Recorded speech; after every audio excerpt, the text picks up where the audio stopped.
সময়ত বহুতে লগাই থাকে যদি আপোনালোকে এই মেচিন লৈ পেলাই এটা ব্যৱসায় আৰম্ভ কৰিম বুলি ভাবিছে কাস্টমাৰে এনে ধৰণৰ ফেন্সিং টাৱাৰ বেৰ লগাব এই ব্যৱসায় যদি আপোনালোকে আৰম্ভ কৰিম বুলি ভাবে তেনেহলে মাত্ৰ এজন মানুহে আৰম্ভ কৰিবলৈ পাৰিব এনে মাহেকত কিমান মান টকা ইনকাম কৰিব পাৰিব এজনৰ 1,20,000 টকা যিহেতু মানুহে আজিকালি তাঁতি চেকুৰা নলগাই এনে ধৰণৰ ফেন্সিং টাৱাৰ বেৰ লগাই আছে এই ফেন্সিং টাৱাৰ বেৰ লাষ্টিঙো খুবেই বহুত বেছি হয় এতিয়া কাস্টমাৰে ৰিকুৱাৰ্ড কৰি আছে এনে ধৰণৰ ফেন্সিং টাৱাৰ মাৰ্কেটত খুবেই চলি আছে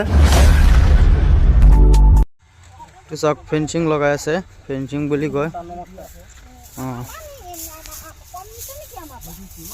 আমি কাম কৰিছোঁ ডিমু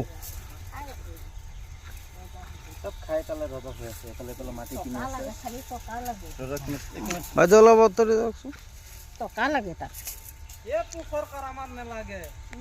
এইটো কি ভাল লাগিছে নেকি ভাল লাগিছে জেওৰাত থাকি ভাল হৈছে ভাল হৈছে না আমি কওক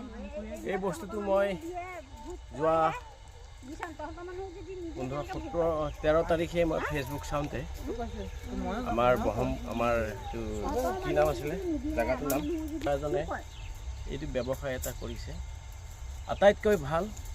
আৰু এইটো মানে ভৰিপূৰ্ণ এইটো অলপ কম খৰচতে এই জায়গাটো মানে এই বেৰাকেইখন দিলে মানে আপোনাৰ চিৰজীৱনীয় হৈ যায় আৰু আপোনাৰ দেখিছে এই ফাঁককেইটা মুৰ্গীটো নোসোমায় পোৱালিটো সোমাব পাৰে কিন্তু ডাঙৰ মুৰ্গী নোসোমায়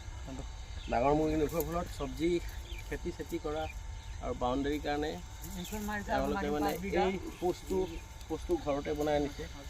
ইয়াতে লোহা দিছে কিন্তু ৰ'দ দিছে ৰ'দ দিছে ৰ'দ নিদিলেতো পোষ্ট নাথাকে গতিকে মই ফেচবুকত দেখি পেলাই তেওঁলোকক কণ্টেক্ট কৰাৰ পিছত আজি এই বেৰখন দিলোঁ